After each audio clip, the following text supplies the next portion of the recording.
네, 우리가 신앙으로 산다고 하면서도 세상에서 나타나는 현상이나 트렌드 이거에 쉽게 휩쓸릴 때가 참 많습니다. 현상과 본질은 엄연히 다름에도 불구하고 한순간 한순간 우리는 본질을 놓치고 현상에 매몰될 때가 많은데요. 오늘 저는 말씀을 이게 본질에 좀 초점을 좀 맞춰보려고 그래요. 그러니까 본질을 잡고 있으면 현상의 유혹에서 조금 자유롭지 않을까 해서 본질에 초점을 맞춰본다면 과연 우리 크리스찬으로서 우리의 또 본질은 무엇일까? 이런 본질적인 질문을 좀 해보게 되는데요. 창세기에 보면은 창세기 1장부터 11장까지를 원역사라고 얘기해요. 혹은 태고사라고도 얘기하고, 우리가 성경을 잘못 읽으면은 성경 자체는 다 이스라엘 역사 아니야? 이런 식으로 오해하는데, 이스라엘 역사가 시작되는 건 창세기 12장부터고 아브라함부터예요. 1장부터 11장까지는 아담은 인류의 조상이지 이스라엘만의 조상은 아니거든요. 창세기 1장부터 11장까지는 그래서 인류의 역사입니다. 인류의 역사.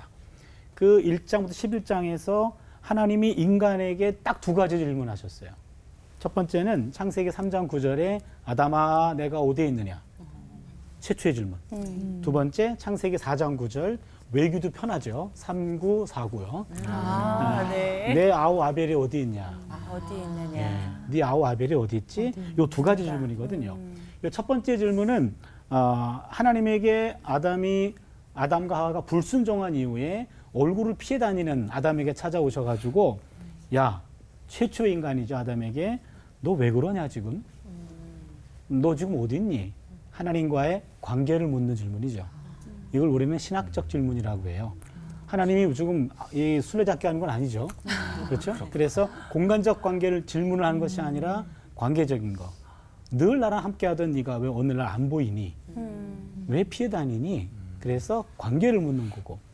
두 번째 질문은 가인이 아벨을 죽이지 않습니까? 그래서 이제는 인류 최초의 살인자가 되는데, 인류 최초의 살인자에게 하나님이 찾아가셔가지고 내 아우 아벨이 어디 있느냐라고 또 묻습니다. 그거는 이웃과의 관계를 묻는 질문이죠.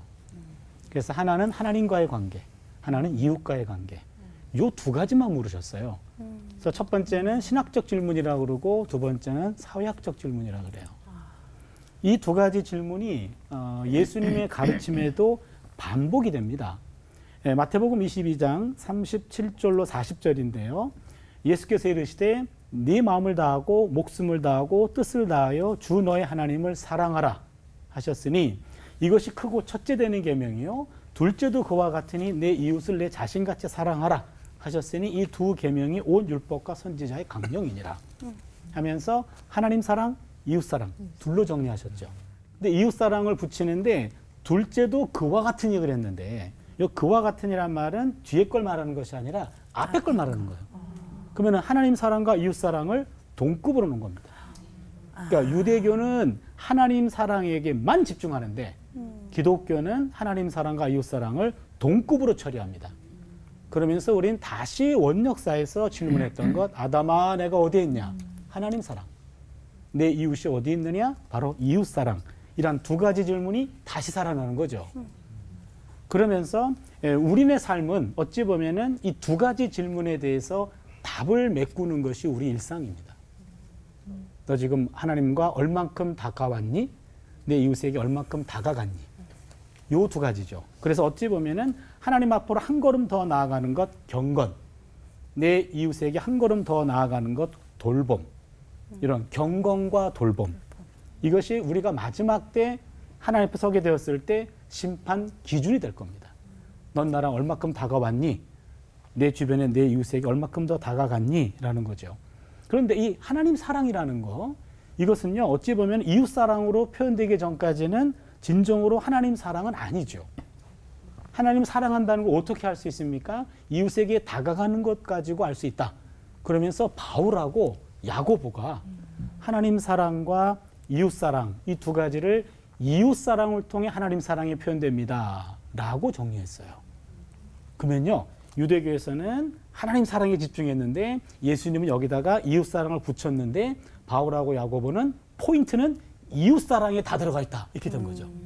그래서 유대교는 하나님에게 집중한다면 기독교는 이웃사랑에게 집중하는 게 되죠. 이웃을 사랑하는 그곳에 바로 하나님의 사랑이 표현된다라고 하는 이야기입니다. 그래서요. 정작 율법 정신을 한마디로 이야기하자면 그건 바로 이웃사랑이다. 그렇게 말할 수 있습니다. 예수님의 정신도 이웃사랑인데 이웃을 사랑하는 게 곧 하나님을 사랑하는 겁니다. 그래서 이웃사랑에 초점이 맞춰져서 마태복음 25장 40절에 보면은 임금이 대답하여 이르시되 내가 진실로 너에게 이르노니 너희가 여기 내 형제 중에 지극히 작은 자 하나에게 한 것이 곧 내게 한 것이다. 약자에게 행한 것이 하나님에게 행한 것이다. 약자를 하나님같이 모셔라. 이것이 기독교의 근본 정신이다 라고 말할 수 있습니다. 그러면은 결론을 맺어보면 신앙생활이란 내 삶의 이야기에 하나님을 끌어들이는 것이 아니고 하나님의 이야기에 내 삶을 조율하는 겁니다. 조율할 때 삶의 기준은 나 자신이 아닙니다. 조율의 기준은 하나님이고 예수님이고 성령님이 기준이죠. 그래서 조율의 기준음은 하나님 사랑과 이웃 사랑이에요. 요 기준음을 따라서 우리가 조율해줘야 됩니다. 피아노도 적절한 시간이 지나면 조율하듯이 기타도 튜닝을 해줘야 계속 쓸 수 있듯이 인간도 적절한 시점에서 늘 조율돼야 되는데 하나님 사랑과 이웃 사랑이라고 하는 그런 본질, 신앙의 본질을 놓치지 말고 그것을 기준음으로 삼아서 순간순간 조율하자. 아담아, 너 어디 있니? 내 아우 아벨이 어디 있니? 라는 두 가지 질문. 바로 본질적인 질문이고 이거에 초점을 맞추는 것이 우리의 삶이고 그래야 현상의 유혹으로부터 우리를 지킬 수 있지 않을까. 기도합니다. 하나님, 구약의 온 메시지와 신약의 모든 메시지를 묶었을 때 하나님 사랑과 이웃 사랑으로 지배하게 됩니다. 우리의 삶의 본질적인 것은 하나님 앞에 한 걸음 더 나아가고 내 이웃에게 한 걸음 더 다가가기인데 우리가 현상과 트렌드에 우리 정신을 빼앗겨서 이 본질을 잃어버릴 때가 많이 있습니다. 늘 하나님과 이웃 돌봄이라는 이 명령과 과제 앞에 우리의 삶이 하나님의 답을 하나하나 메꿔가는 복된 삶이 되게 하여 주시옵소서. 예수님의 이름으로 기도드립니다. 아멘. 감사합니다.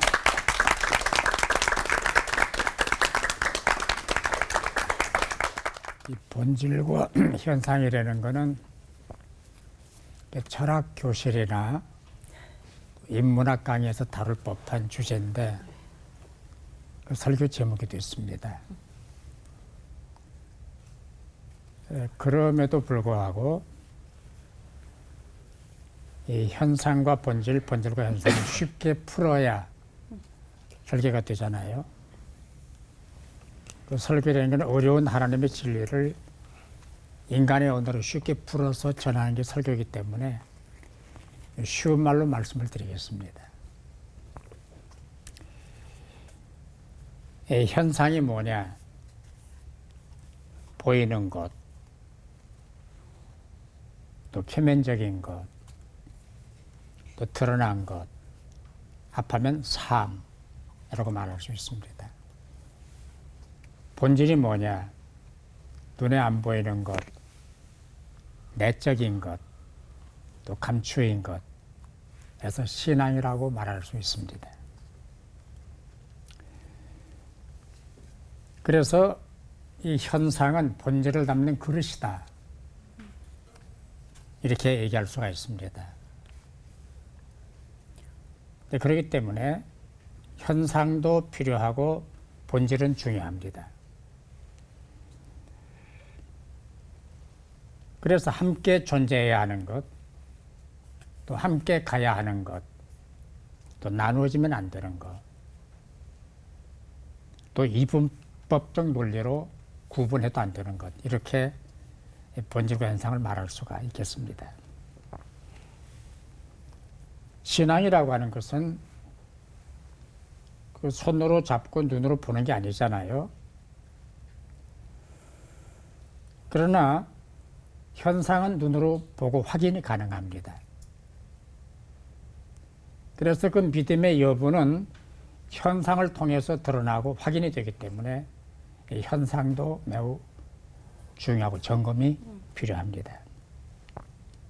근데 우리의 잘못은 너무 현상 쪽에 집착을 하고 있어요. 다른 신앙생활, 교회생활도 그렇잖아요. 기도를 많이 하는가, 헌금을 많이 하는가, 출석을 잘 하는가, 예배에 빠지지 않는가, 뭐 11조를 하는가, 금식 기도를 하는가, 철야를 하는가, 이런 것들을 못 가서 신앙이 좋다. 그 현상이거든요. 반드시 현상과 본질이 하나다, 이꼬르다라고 말할 수는 없습니다.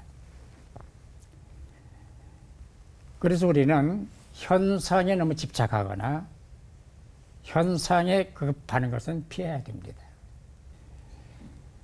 그래서 말을 바꾸면 우리 기독교인들은 본질에 충실해야 돼요. 본질이 뭡니까? 진리거든요. 진리가 뭡니까? 예수가 진리예요. 그래서 예수 떠난 교회, 예수 없는 신학, 예수 없는 예술, 무슨 의미가 있겠습니까? 자문해 봐야 돼요. 내 안에 주님은 계시는가? 내가 본질을 담고 있는가? 본질의 가르침을 따라 사는가를 확인하고 점검을 해봐야 돼요. 예를 들어서 목회도 그렇습니다. 본질에 충실해야지 목회자가 어느 교회를 부임을 할 때 그 스펙이라든지 이력서가 꼭 필요합니다. 화려할수록 좋아요. 뭐 인류 대학을 나오고 외국에서 공부를 하고 목회 경력이 화려하고 좋은데요. 그 교회 들어간 그 다음날부터는 이력서가 필요가 없어요. 이력서로 목회를 합니까? 학력으로 목회를 합니까? 얼마나 본질에 충실하느냐, 얼마나 본질에 몰입하느냐가 목회를 결정하는 거예요. 목회뿐이겠어요. 신앙생활도 마찬가지죠. 그리고 우리 하루하루를 이 본질에 충실한 삶을 살도록. 본질은 예수예요. 불행하게도 우리 시대는 예수 없는 교회가 존재할 수 있습니다. 예수 없는 기구가 있을 수 있습니다. 예수 없는 단체가 있을 수 있습니다. 예수 없는 지도자가 있을 수 있습니다. 본질을 떠난 거거든요. 본질에 충실해야 돼. 본질을 붙잡아야 돼. 본질과 내가 하나 되는 노력을 해야 돼. 그래서 우리는 이 본질과 현상 사이에서 방황하지 말고 본질에 충실하되 그 본질을 통해 드러난 현상이 어떤 것인가, 그 현상을 통해서 보여줘야 되는 거거든요. 본질을 떠나는 현상은 의미가 없습니다.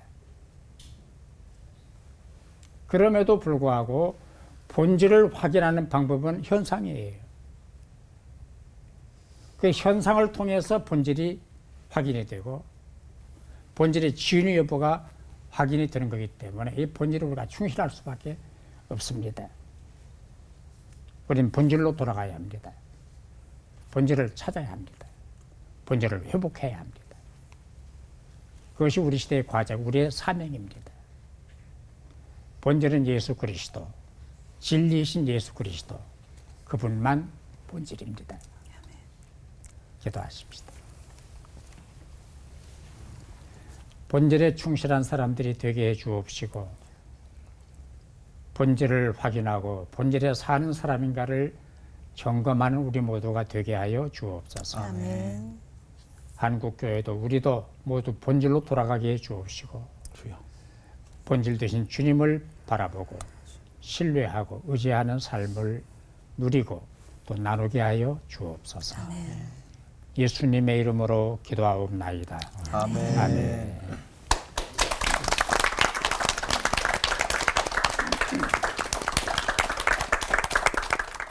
본질과 현상, 현상과 본질. 주제 자체가 무겁고 많이 어렵습니다. 그죠? 네. 근데 저는 별로 안 어려워요. 왜 그런가 하면 6년 전에 제가 책을 한 권 썼는데 책 제목이 본질이 이긴답니다. PD님은 이 발언을 꼭 편집하지 않고 그대로 내보내주시면 좋겠습니다. 본질이 이긴다. 네. 제가 이 책을 쓰고 세상에 나타나기 시작을 했는데 그 책을 쓰고 난 다음에 많은 분들한테 질문을 받았어요. 목사님, 본질이 이긴다고 하는데 우리가 살아가는 실질적인 세상에서는 본질이 지잖아요. 본질이 이기는 경우가 별로 없잖아요. 거기에 대한 목사님의 답변은 뭡니까? 이렇게 묻더라고요. 그리고 실질적으로 본질이 많이 집니다. 현상이 이겨요. 이미지, 쇼, 한 척하는 어떤 액션, 이런 것들이 현실에서는 더 많은 발언권을 가지고 더 많은 영향력을 가져서 그것을 잘하는 사람들이 사회나 교회에서 특정한 자리나 위치를 차지하는 것이 객관적인 사실이잖아요. 그러나 여러분, 우리 모두가 명심해야 될 게 있어요. 이미지, 인척하는 것, 현상으로는 시간의 한계 안에 반드시 봉착하게 되고 그 현상으로 쌓아놓은 자기성, 자기의 삶의 결과물이 자기를 향한 공격 무기가 되어 자기 인생 가운데 찾아온다는 사실을 우리가 꼭 명심해야 됩니다. 현상을 붙잡아 자기 인생을 달린 사람들은 반드시 그 현상으로 인하여 무너지게 된다는 사실을 잊지 마십시오. 성경을 보더라도 그런 경우가 등장해요. 이사야 7장 말씀에 보니까 이때만 하더라도 이스라엘이 남유다와 북이스라엘로 나누어져 있었던 상황이죠. 북이스라엘의 베가와 또 아람왕 르신이 연합군을 형성해 가지고 남유다를 침공해 들어옵니다. 그때 당시에 남유다의 왕이 아하스였죠. 연합군이 쳐들어오니까 이 아하스가 얼마나 긴장되고 두렵겠습니까? 그때 이사야 선지자가 이 아하스를 찾아가서 두려워하지 말고 겁먹지 마라. 하나님께서 우리 남유다를 지켜주실 것이다 이야기를 합니다. 그래도 이 아하스는 두렵고 떨리죠. 하니까 이사야가 무엇을 제시합니까? 왕이 하나님의 보호하심을 그렇게 확신하지 못한다면 하나님 앞에 징조를 한번 구해 보십시오. 그러면 하나님께서 함께 하시고 지켜주실 것이라고 하는 징조를 보여주실 겁니다. 그렇게 이야기를 해요. 그때 아하스가 이사야 선지자에게 어떤 말을 하는가 하면 7장 12절에 보니까 이렇게 나와요. 아하스가 이르되 나는 구하지 아니하겠나이다. 나는 여호와를 시험하지 아니하겠나이다 한지라. 여러분 어떻습니까? 겉으로 들어보면 굉장히 믿음이 좋아 보이는 고백이지 않습니까? 네. 나는 징조를 구하지 않고도 하나님이 나를 지켜주실 것을 믿습니다 하는 것이 아하스의 믿음인 것 같아요.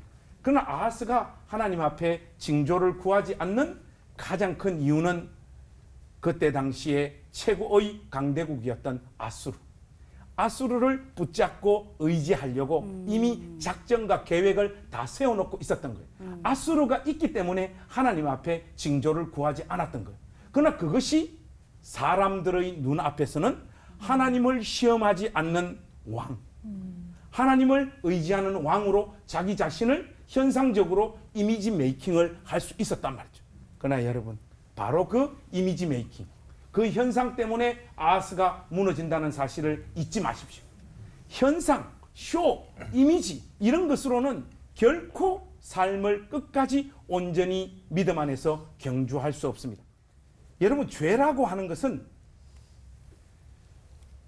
예수 믿는 우리가 가장 거룩하게 생각하는 현상인 어떤 수단을 붙잡아 우리 삶을 향하여 침투에 들어온다는 사실을 잊지 마십시오. 현상적인 기도, 금식, 헌금, 설교 이런 현상들을 통하여 가장 거룩한 것들을 통하여 우리 삶을 무너뜨린단 말이죠. 참된 본질이신 하나님을 삶의 실질적인 알맹이로 가지고 있지도 않으면서 겉으로 보여지는 이런 현상으로 자기 삶과 인생을 채워갔던 자들은 반드시 그것으로 인하여 무너지는 날이 온다라는 것을 두렵고 떨리우는 마음으로 여러분 영혼 깊숙하게 참된 지식으로 삼을 수 있기를 주님의 이름으로 부탁합니다. 기도하겠습니다. 하나님 아버지, 어리석은 저희들 본질 되시는 하나님을 붙잡기보다는 늘 현상적인 것들로 우리의 이미지를 세우는 일들에 앞서는 자들입니다. 저희들을 긍휼히 여겨주시고 불쌍히 여겨주시옵소서. 아멘. 참된 본질이신 우리 주 예수 그리스도만을 의지하며 달려가는 우리의 생애가 될 수 있도록 복을 내려 주시옵소서. 예수님의 이름으로 기도하옵나이다. 아멘.